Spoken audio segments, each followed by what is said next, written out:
Құрметті достар, бізді Прометей компаниясымен таныстыратын Нұрбол және Дәулет деген мырза. Мен мысалы оптын базардан аламын. Бізде Прометейда 20 мыңға жуық товар номинациясы бар. 5 минутта 1000 товар жасалады. Соңғы айда біз 24 миллионнан астық.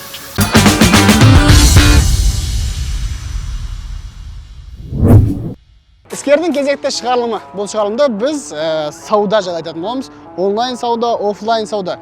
Құрметті достар, және де сіздерді СНГ-де аналогы жоқ Прометей компаниясымен таныстыратын боламыз. Бұл шығарылымда пайдалы ақпараттар өте көп. Сондықтан соңына дейін көруге кеңес береміз. Құрметті достар, айта кететін нәрсе, комментарий, лайк, подписканы ұмытпайық. Өйткені сіздердің қолдауларыңыз біз үшін үлкен мотивация. Бұл іскер және оның жүргізушісі мен, Ізбасар Дәулет. Ассалаумағалейкум.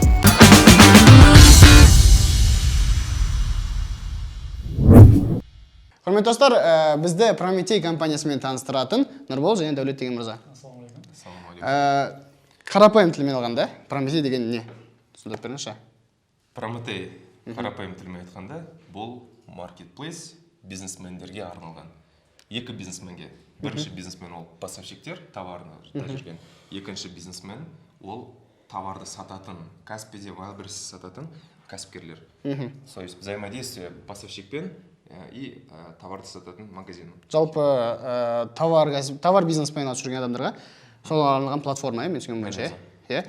Сонда бұяқта мен түсінген бойынша әртүрлі поставщиктар бар. Солардың бәрін біріктіріп, сояқтан алады. Дәл өзі. Қарапайым түрінде солай. Да. Тура қазір бізде Прометейда 20 мыңға жуық товар номинациясы бар. 20 мыңға жуық 20 мыңға жуық номинация бар. Бұл кәсіп, негізі ол готовый кәсіп қой. Жалпы товарка дайын алатын адамдарға, дұрыс па? Жаңағыда дайын бизнес модель біз соны адамдарға береміз. Адамдар сатасыз, бизнес модель алады, сонымен жұмыс істейді болды. Түсінікті. Жалпы қайдан келді осындай идея, осындай кәсіппен айналысамын деген, немесе Прометей деген сайт жасаймын деген идея қайдан келді? Жалпы мен бұл маркетплейс сауда бизнесі жүргеніме 5 жылдан астам уақыт болды. Бірінші мен бастағаным Америкадан бастап, Амазоннан. Амазонды саттым. Ол жақта да біраз конференцияларға да қатысып, курстарды алып, қаншама сатып, и өзім ол жақта да опыт жинадым. 18 жылы Амазоннан бастадым. Сол жақтан көріп, әртүрлі бизнес модельдер бар. Дропшиппинг деген модель өте атақты Америкада. Мен Амазонда, eBayда, Shopifyда, BigCommerce сайттар жақсы сатып жүрмін. Сөйтіп, бір кездері Қазақстанда тоже магазиндерін ашып бастаған кездері мен спикер ретінде шақырып бастады, и органически өзім Инстаграм өсіп бастады. Сол кездері адамдар көп сұрақ қояды. Дәулет мырза, қандай товар сатам? Поставщикті қайдан алам? 1045 ақша құрттым, курс алдым, так далее. Бірақ сауда жоқ, қалай істерін білмеймін. Қарап тұрсаң, не товарсыз сатам деген сияқты.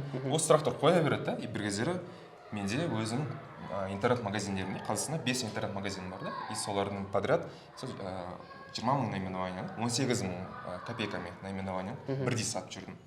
18 мың товар, бірақ біреуде менде наличие жоқ. Барлығы локальный поставщиктерде. Мен бәрін IT қылып интеграция істеп, сөйтіп сатып жүргем. Өзім еще айтишник болған екен, бэкграунд менде. Солай программасын жасап, заказдар, айтишниктер достарым бар, оларға сетіп, сөйтіп бәрін қостым. И бір кездері давай менде программа бар, товарлар бар, опыт бар, обучениесінде керек болса істеп беремін. Осының бәрін алып қосып, адамдарға давай берейін да деген идея келді. Сөйтіп өзімнің бар бизнесімді полностью промотей қылып, брендинг жасап, и үстіне команда жинап, қазір күннен күнге даже товарларды өсіріп жатырмыз. И ішінде болған функциялар бар, товар өзі қосылады деген. Менде болмаған заттарды еще ол жерге істеп жатырмыз адамдарға деп. Идея осылай келді. Түсінікті. Жалпы Прометей компаниясы секілдеріңіз серіктестер, кім неге жауап береді бұл компанияда? Екеуміз де в основном бөлінгенбіз, зона ответственности екіге бөлінген. Менің основной жауап беретін зона ответственности ол маркетинг пен продажа. Прометейді осылай көрсету, бүкіл біздің клиенттер жүретін жерлерде Прометей айтылу керек, болу керек. Осы нәрселерге мен жауаптым, одан кейін отдел продаж барлығы отырып, осы Прометейге серіктестік сатады. Дәулеттің жауап беретін зонасы әрмен қарай уже операционкада моменттер бар, одан кейін поставщиктердің қосылуы. Себебі менің e-commerce'те қатты тәжірибем жоқ, Дәулеттің ол салада тәжірибесі болғаннан кейін поставщиктерді қосу, IT жағы, платформаның жұмыс істеп тұруы, доставканың уақытты жасалу деген нәрселерді ол біледі да. Менің жұмысым ол осы процестің барлығын адамдарға жеңіл тілде түсіндіру, адамдарға дұрыс жағынан көрсету, адамдарға пайдалы болатынын түсіндіріп сату. Мен істей алатыным сол. Айтқанда, екі операцион екіге бөлінеді бұяқта. Маркетинг және қалған продукттың өзі. Жалпы сіз осы товар кәсібінде жүргеніңізге 5 жыл уақыт болды. Осы кәсіпті бастау үшін минимально қанша қаражат керек? Ең көп қойылатын сұрақтардың бірі товарды қайдан табамын и қанша ақша керек деген сұрақ. И бұған точно ответ жоқ. Әр ситуацияда адамның өзіне байланысты. Мысалы, Wildberries алып қарасақ, ол жерде выплата өзінің сроктармен болады. 2 апта күйінде. И сіз 2 аптаға ақшаңызды заморозка қойыңыз керек. Сол себепті сіз 5000 теңгелік товарды сатып, сөйтіп жүруіңізге болады, немесе 100 000 теңгелік товарды сатсаңыз болады. Так что екеуінің разницасы екі түрлі. Бізде промотеда учениктер бар, который 5 миллионмен бастады, и потом 5 миллион аборт дайындап қояды да, все, смело жетеді. И бір кездері 5 миллион бәрін абортқа саудасы жүріп кетеді, и 5 миллион жетпей қалады оған. Ақшасы саудасы кетіп жатыр, бірақ ақша абортқа жетпей қалады. И инвестор іздеп жүреді. Бұл студенттер туралы бөлек айтып беремін, но осындай кейстер бар, продажа тоқтамай жүреді. И поэтому есть люди, которые 50 000 теңгемен 20 000 теңгелік, 50 теңгелік маркерлар бар, соны сатып нормально жүргендер. Так что бұл сіздердің аппетиттарыңызға байланысты. Даже ақша салмай товарға бастауға да болады. Мен жаңадан осы кәсіпті бастап жатырмын. Жалпы сіздердің услугаларыңызды алып жатырмын. Мен қалай бастаймын? Ардоя басынан бастап аяғына дейін айтып беріңіз қалай? Біздің услуганы алып бастаймыз. Мен бірақ ешқандай хабарым жоқ товардан. Енді біріп сіздің услугаларыңызды сатып алдық. Енді бастау керек. Негізінен мен көбінесе былай промотей не деген кездері түсіндірем, бірақ адамдарға кішкене қиналамын. Өйткені бізде прямой аналог мүлдем жоқ. Біз сату кезде дәл осындай аналог жоқ, мүлдем тура біздің аналог даже СНГ-да жоқ, не только Қазақстанда. Так что мен түсіндіріп тұрсам енді. Адам келді, ең бірінші оған магазиндер керек. Каспиден, Wildberries'ен бәрін ашу керек. Ол қиын емес, ашады, так далее. Одан кейін барып, соны бәрін товармен толтыру керек. Товар барып іздеу керек, ол поставщиктерден барып іздеп. Потом оған товарлары продажа тема жүру үшін оған обучение керек. Одан кейін барып полностью товар өткен кездері оған доставкасын, логистика, упаковка барлығын жасау керек. Жұмыс істеп жатса, адам өзі банкте істейтін болса, ол, конечно же, үлгермейді өзі барып істеуге. И тек қана суббота күні ғана бір бөледі. И то Капчагайский трассаға бару деген Wildberries'іне ол жердің бір жері. Вот. Тура осы этап бойынша бізде промотеда алған адам сразу осылай бастап кетеді. То есть оған сразу магазин ашылады. Бастаймыз. Мен келдім, регистрация жасаймын. Барлық магазиндарды ашамыз. Дұрыс па? Енді өзім таңдауым бойынша қай магазинмен жұмыс істеймін. Курс бар, обучение. Мен егерде ешқандай маркетплейстерді білмейтін болсам, обучение бар, толықтай басынан аяқ түсіндіріп береді. Қалай товарды шығару керек, қалай топқа шығару керек деген бүкіл нәрсені үйретеді ғой. Дәл өзі.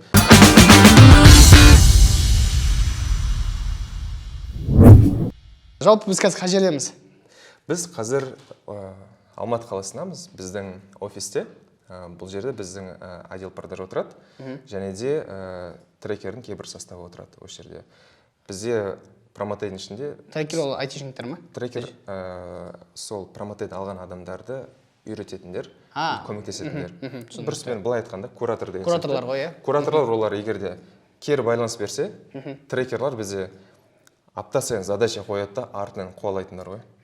Пуш істеп тұрып стенаны, негісімен нағандай. Шамамен қанша уақыт болады? 2 ай болады. 2 айдың уақытысында болады, 2 ай бойы бұл жақта бұлар постоянно кураторский не болады, қарап тұрады, Обратная связь 2 айға дейін ба?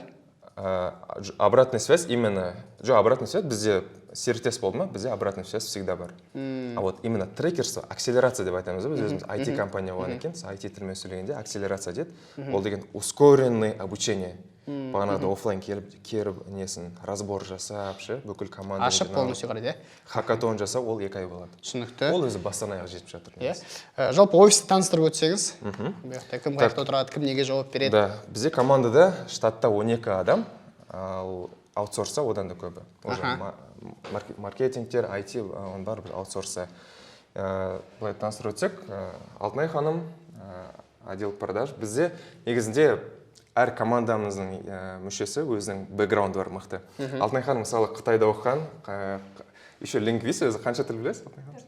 4 тіл білесіз бе? Қандай тілде? Қазақ, орыс, ағылшын, Қытай.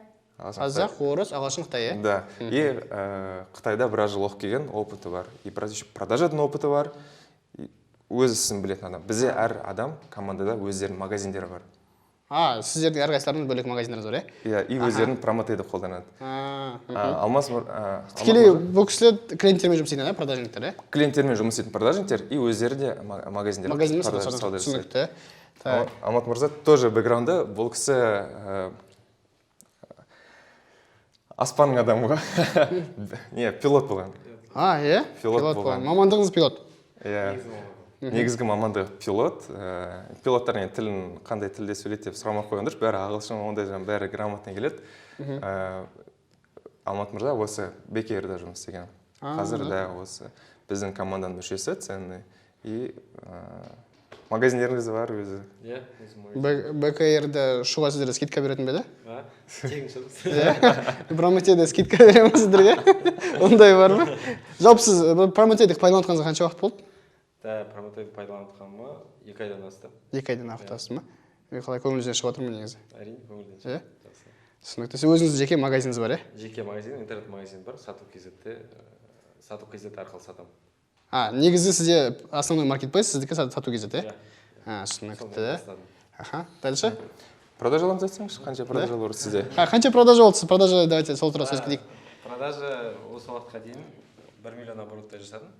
1 миллион оборот, таза пайда соның ішінде? Таза пайда, 200-ден асады, 200 мен 300-дің ортасы. 200 мен 300 асады? Бұл қай периодтағы? Это 20% примерно, иә? Таза пайда 20%, иә? Шығын қандай шығындар бар бұяқта?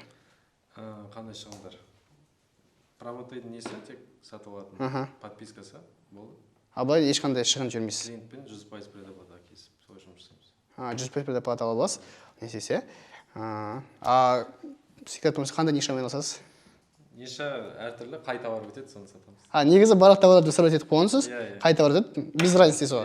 Түсінікті. Бәрін табыс болсын. Түсінікті, рахмет. Картингтер сатқан еще біздің. Картинг? Картингтер, прям үлкен картингтер бар. Күшті. Вот, Гүлхан ханым, бізде Гүлхан ханым негізінде зона ответственности былай біршама, былай айтатын болсақ, основной это Роб па? Жоқ, Роб бізде қазір келеді, специальный миссияда жүр. Гүлхан ханым бізге трекерствоға жауап береді.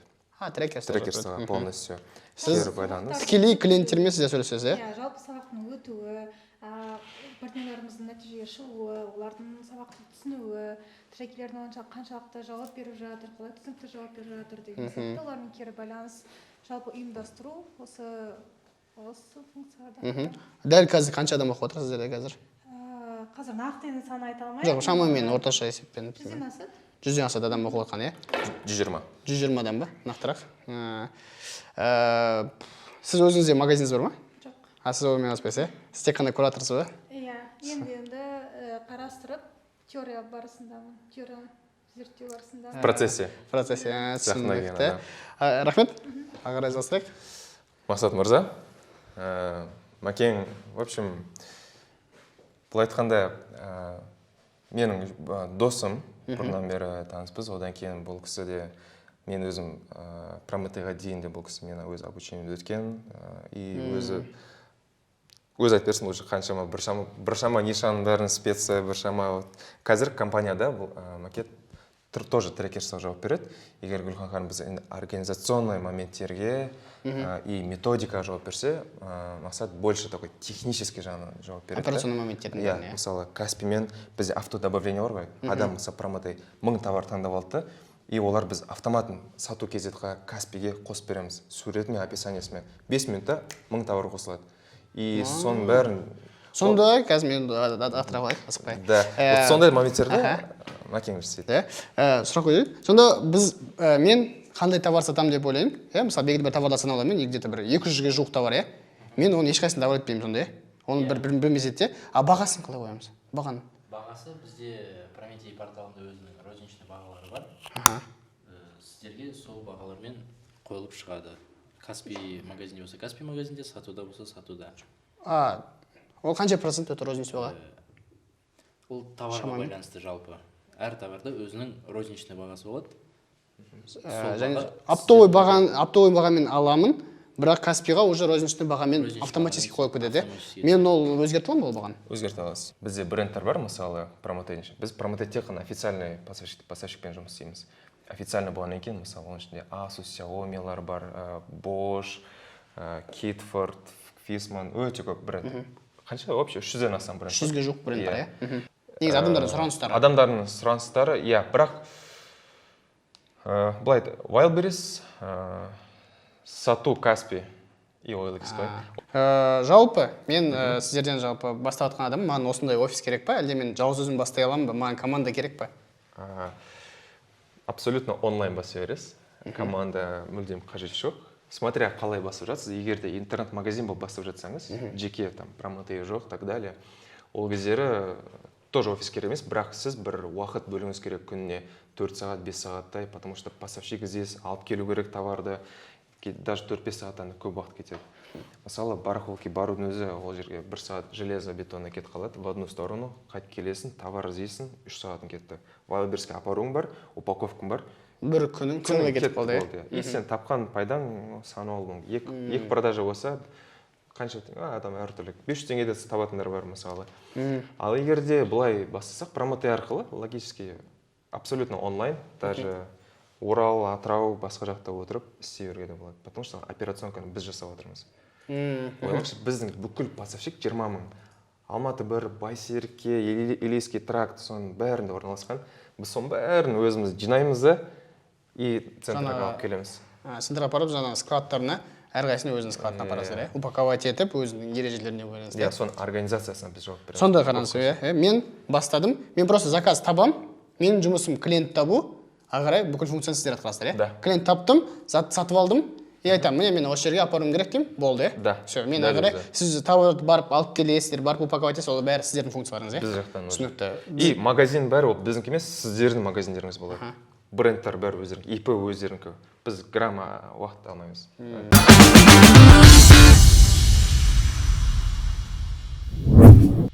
Жалпы Прометей деген сөз не мағына білдіреді негізі? Прометей. Айдан шықты ол нәрсе. Мен өзім фантастика киноларды жақсы көремін. Көп қараймын да, кішкентай супергеройский болсын барлығы. Вот, и Прометей деген греческий титан бар. Прометей деген ол Зевстан, Олимптан отты ұрлап кетеді, адамдарға соны сыйлайды. И адамдар легенда бойынша отты алып, адамдарды уже өзінің өздеріне керегіне қолданады, выживать етеді. Сол сияқты менде идея, давай Прометей деп қойып, адамдарға шынымен де надежда бересің ғой. Бизнесті вот реально без вложения, товарға салмай, доставкасына өзің, операционка өзің кіріспей бизнес істеуге болады дегендей. Жалпы подписка бойынша айтайықшы. Сіздердің мен түсінген бойынша подписка бар, белгілі бір подпискада сіздерге сол сайтқа доступ боламыз. Жаңа поставщиктарға барлығына доступ бола аламыз. Тарифтар бойынша, жалпы подписка бойынша түсіндіріп берсеңіз. Подписка бойынша былай шынын айтайын, бұл идея маған мысалы келді. И вот, мен Нұрболға келдім, айттым, Нұреке, менде осындай идея бар, Прометей деп қойым келеді, давай, бұны мен бірақ адамдарға 3 миллионға сатам. Потому что бұл жерде мына заттардың бәрі кіреді, полный готовый бизнес. И потому что сөйттік та біз бұны бағасын кейіннен алып, Нұрекең, надо сократить деп, былай 3 пакетке бөліп тастадық. Адамдарға более-менее доступны болу үшін, иә?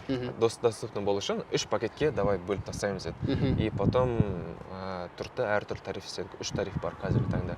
Бірінші тариф это про пакеті деп аталады. Оның бағасы қазіргі таңда 350 мың теңге тұрады.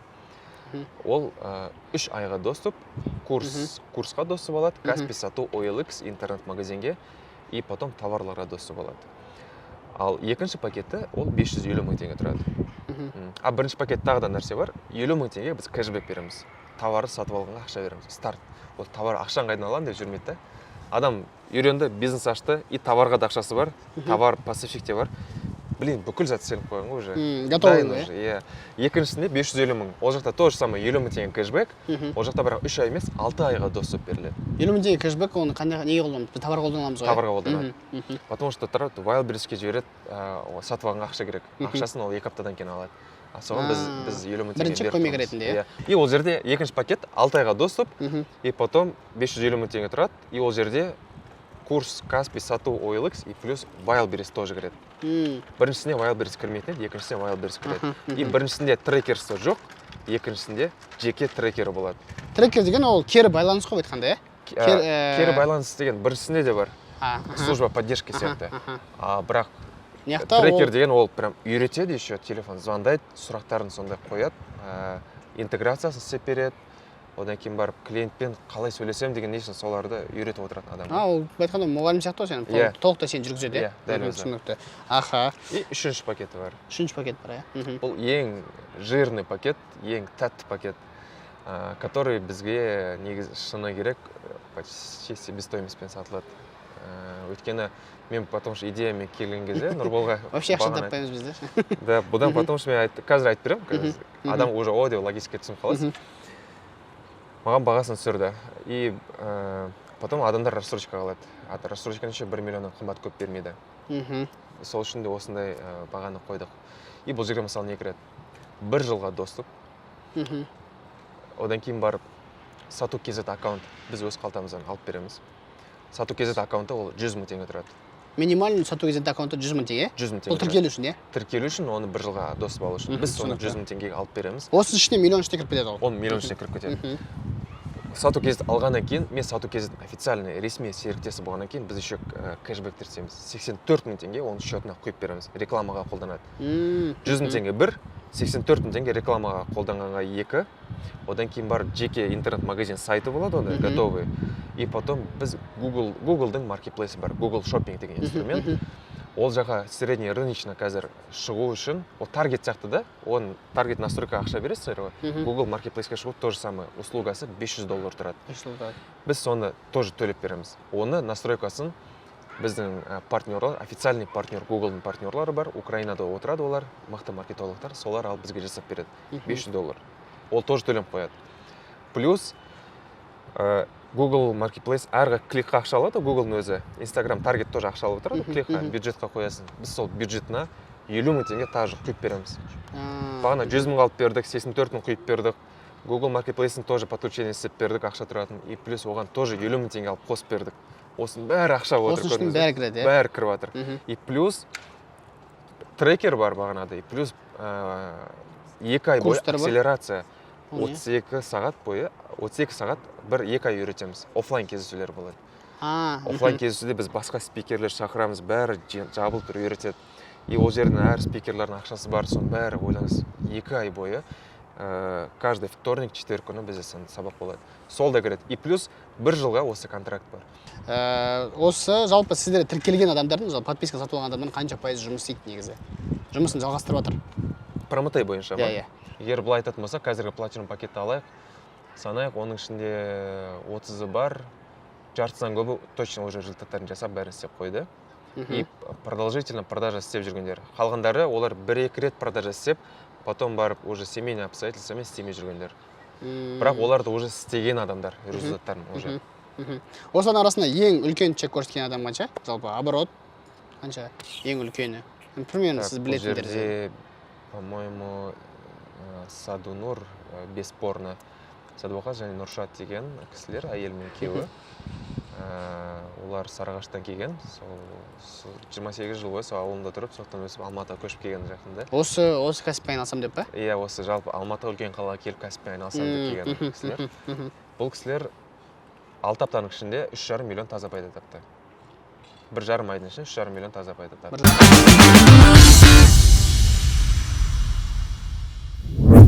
Құрметті достар, қазір сіздерге Прометей компаниясы ұсынып отқан қызметтердің біреусін мысал ретінде көрсететін боламыз. Негізі Прометей компаниясы өзінің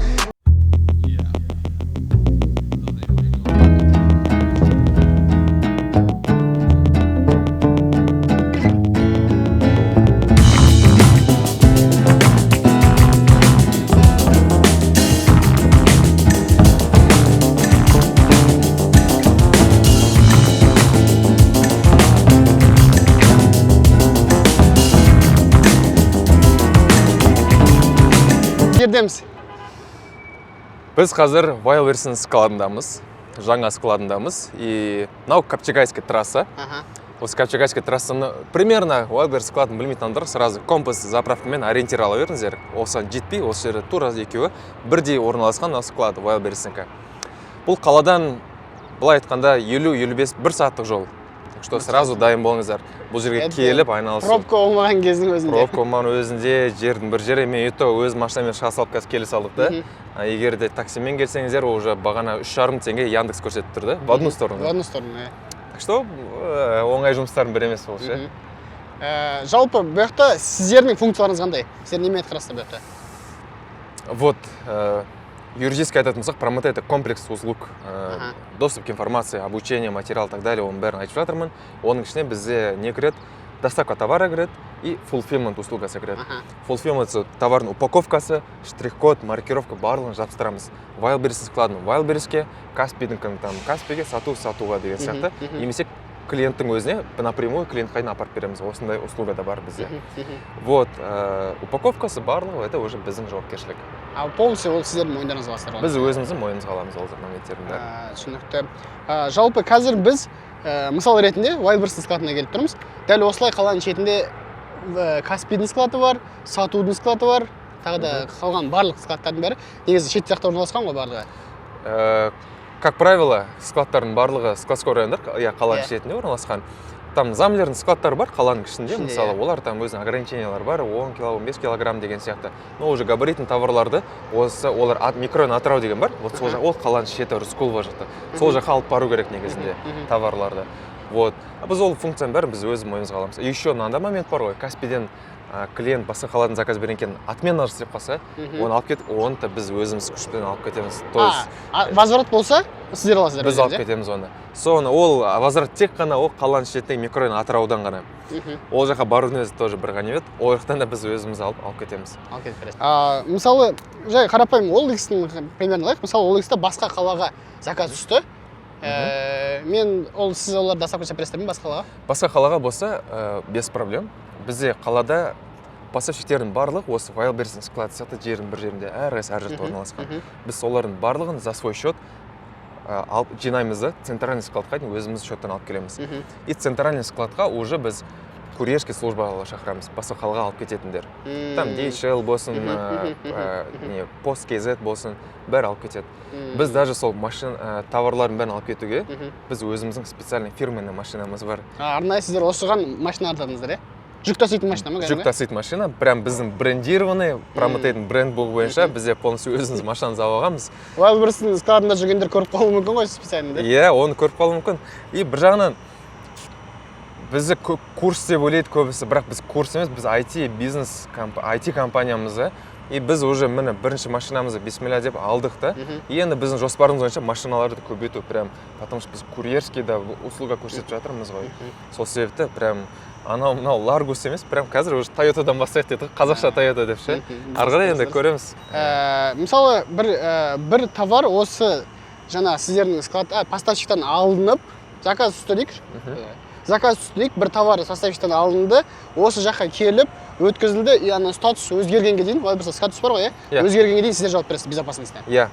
Wildberries складына дейін уже аман-есен жеткізу жағына, архивқа дейін жету, это уже сіздердің полностью ответственностьтеріңіз, біздің fulfillment жағынан уже. Негізі сонда сізбен жұмыс істейтін адамдардың фокусы тек қана продажаға болады ғой? Абсолютно. Ол өте бір жақсы нәрсе ғой. Негізі кез келген кәсіптің бір важный нәрсесі ол фокус қой. Тек продажамен айналысса, полностью логистиканы сіздер өздеріңіз мойныңызға аласыздар, Дұрыс айтасыз. Товардың саны ол міндетті түрде көбейтуіміз керек. Мен ойлаймын, негізі кез келген Қазақстанда кәсіппен айналысатын адамдарға үлкен мүмкіншілік, енді бастап жатқан адамдарға тем более мүмкіншілік деп ойлаймын, өйткені көп нюанстары бар, кәсіп болғаннан кейін көп нюанстары бар да. Сол нюанстардың бәрін жігіттер операционкасына өздерінің мойындарына алып отыр. Сондықтан қызық болса хабарласыңыздар. Прометейге келейік, Прометейдің мақсаты қандай негізі? Қандай бизнес проблеманы шешіп тұр? Кез келген кәсіп бір проблеманы шешеді ғой. Прометей қандай проблема шешіп тұр? Жалпы менде любой бизнеспен айналысқан кездері мен өзім принциптарым бар да. Есть краткосрочный прибыль жасауға болады. Мен мысалы опыт кофейнямен де айналысып көрдім, биржада саттым мысалы ше, форексте торговать еттім, Америка жұмыс істеп келдім, Китай, тендер, біразын көрдім. И түсінген болса, краткосрочный ақша тауып алуға да болады, но ең күштісі, когда ты создаешь ценность бересің, құндылық, берекелі бизнес. То есть сен промотейдің жалпы мақсаты дополнительный доходқа прям действительно адамдарды шығару, оларға шынымен де мүмкіншілік беру, бағанағыдай товар күйінде товарды сатып алмай, заказ түскеннен кейін барып сатып алу деген сияқты уже гарантированный риск аз. И потом обучениесі качественное бар, IT бар, доставкасы бәрі под ключ жасап беру. Потому что адамда супер желание болса да, өзі физически уақыты болмауы мүмкін. Бізде даже былай айтқанда мақтанған емес, но даже бір мүгедек адамдар да бар, промотейді алған. Ол адамдар мүмкіндігі шектеулі адамдар бар, ол кісілер отырып промотейдан алып саудасын жасап жатыр. мүмкін да бір кейс алып түсіруіміз де мүмкін, потому что именно сол кісі тфай өте жақсы результат жасап жатыр. Жалпы біздің каналдың бір басты сұрақтардың бірі, жеке сіздің Прометейдан табатын табысыңыз қанша? Айға бөлек, жылға без разницы. Бизнестің рентабельность жағынан ондай цифраларды айтпай қояйын, қанша пайыз екенін, но біздің Прометейдің обороты товарды ештеңеге қоспай, чисто подпискадан түсіп отырған. Соңғы айда біз 24 миллионмен жаптық. 24 миллионмен? Да, оборот. соңғы айда 24 миллион теңге оборот болды. Бұл бізде товардың... Бір айлық оборот болды? Бір айлық оборот, иә. Біз товар обороты қоспағанда. Товар оборот оны пока айтуға болмайды. Ол GMV деген понятие, маркетплейстердің әрқайсының өзінің товар обороттары болады. Оны біз скоро анонс жасаймыз. Жалпы басты сұрақтардың бір жауап жетіңіз. Бір айлық оборот 24 миллиондық кәсіпі. Айтқанда, бір жылда кәмілі 70 қалатындай болады ғой? Да, но біз өсуге қатты асығып, біз стабильно... Реинвестиция жатыр компания бір-біріне, өз-өзіне, иә? Аллаға шүкір, жақсы стабильно рост бізде болып жатыр. Біз қазір алып тұрып, мысалы, интервью сатып алып, нереально жұлдыздар шақырып, давай деп тұрып реклама кірсек, мен ойлаймын 100 миллионнан аты шығамыз. Бірақ біз репутация бізге маңызды, да? Курс деген понятие, ол краткосрочный, чисто. Курс істейсің, тақ, аудиторияны үйретіп тастайсың, все, что там дальше? А бізге ондай мақсат емес қой, бізге долгосрок, бізге өсу, осындай үлкен объем. Наоборот, бір подпискадан емес, дальнейшем сіздермен ұзақ жұмыс істегеннен, сіз содан көбірек пайда табасыздар, иә? И потом біз адам бір рет оқып қана оқыды, продал, забыл деген тема емес қой. Бізде олар адам оқиды, бір жылға серіктес болғаннан кейін, бір қайықта бірге жүреміз ғой ол адаммен. Базар мен Прометейдің қандай айырмашылықтары бар? Мен мысалы оптым базардан аламын. Қандай екеуінің арасында айырмашылықтары бар? Так, ең айырмашылық өте көп. Ең үлкен айырмашылық ол гарантия товарға. Одан кейін сертификат. Бір сөзбен айтқанда сапасы, да? Сапа және сертификат. Мысалы, біздің Прометейдағы барлық товар, олар бәріне абсолютно сертификаттар бар. Олардың барлығы ресми түрде, Қытайдан, басқа мемлекеттен болсын, ресми түрде алып келінеді. Гарантияда таможенный пошлина төленеді, НДС 12% бәрі төленеді, сертификат соответствие бәріне жасалынады. И біздің Прометей сатылған адамдар Wildberriesте сатсын, қайда сатса да, олардан сертификат сұрайды. Біз сол кезде айтамыз, поставщиктен сұраймыз, поставщик бізге береді, біз өзіміздің Прометейға береміз клиентқа. И ол көрсетті, смело уже отыра берді ары қарай. То есть қандай запрос болса да берді. Сұрақ бола ма? Тендерге қатысуға болады ма сіздердің товарларыңызбен? Без проблем. Бізге тендерщиктер өте көп шығады и айтады, ИБП, монитор бар, клавиатура болсын. 50 штук керек деді, скидка істеп бересіз бе? Без проблем, поставщик айтамыз, 50 штук, мынандай товар, монитор, скидка тендерға дейміз. Олар тұрады, тендерға дейді, нормально скидка істеп береді. Жалпы қорытындылайық. Жалпы маркетплейспен, Прометеймен айналысқысы келетін адамдарға берер кеңестеріңіз қандай? Жалпы егер бизнеспен айналысқыңыз келетін болса, сразу ең үлкен кеңесім бұл осознанность болсын. Өздеріңізге жауап беріңіздер. Бұл бизнес екенін түсініңіздер. Даже сіздер Прометеймен арқылы айналыссаңыз, жеке прямой айналыссаңыз, бұл бизнес. И сіздерге 3 миллион, 10 миллион, 100 миллион ақша обещать ететіндерге оларға сенбеңіз. Ешкімнің оборотына қарамаңыздар. Ең маңыздысы бизнесте кім қалтасына қанша ақша салды. Вот сол маңызды. 100 миллион оборот сеп, 1 миллион салса қызық емес деген сияқты. Так что әртүрлі кейстер бар. Сіздер бұл бизнес екенін түсініңіздер, бұл жауапкершілік, бұл жақта сіздер жұмыс істеулеріңіз керек. По-любому, хоть и Прометей болсын, хоть прямой істесеңіздер де, но всегда жұмыс істеу керек. Көбісі бізде не үшін пирамидаға алданады, да? Потому что жұмыс істемейсің, оңай ақша деп тұрады. Жеңіл ақша. Жеңіл ақша. Вот сол үшін, ол чисто пирамида и лақтырылатын, сол үшін адамдар лақтырып кетеді. Кеше білем бір статистика шықтық, бірнеше миллиард интернет мошенничестволар болды, бетін алғысын ужасающий. Так что бұл бизнесте бұл жақта серьезно относиться етіңіздер. ИП аштыңыздар ма, это тоже жауапкершілік. Ай сайын сіздер 12 мың теңгеде, это уже там в СМС, медстраховка бәрін төлеу керек. Бәрін төлеу керек. Пенсионка. Тоже ИП аштым, болды деуі мүмкін, 2 минутта. Но это тоже жауапкершілік. Так что, но мен бұл қорқытып жатқан жоқпын.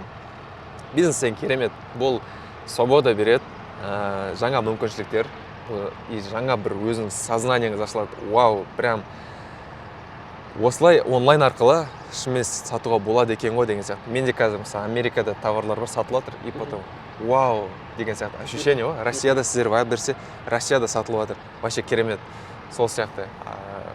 21 ғасыр осындай. Так что бизнеспен айналысыңыздар, өсіңіздер и қорықпаңыздар, и әрқайсысына через призму позитива қараңыздар. Жақсылық ретінде. Бар нәрсе жақсылыққа. Керемет сұхбат болған сияқты. Сізге рахмет. Сізге рахмет. Құрметті достар, кім осылай Прометеймен сөйлесіп, кездесіп, тағы да бір қойылмаған сұрақтар болса қоямын десе болса, біз сілтемеге қойып кетейік сіздердің информация. Хабарласып білсеңіздер болады. Егер де қойылмаған бір сұрақтарыңыз болып қалса, онда комментария жазып кетіңіздер, біз міндетті түрде ол кісілерден сұрап, жауабын алуға тырысамыз. Егер де кімге қызық болатын болса, астағы сілтемеге өтіңіздер.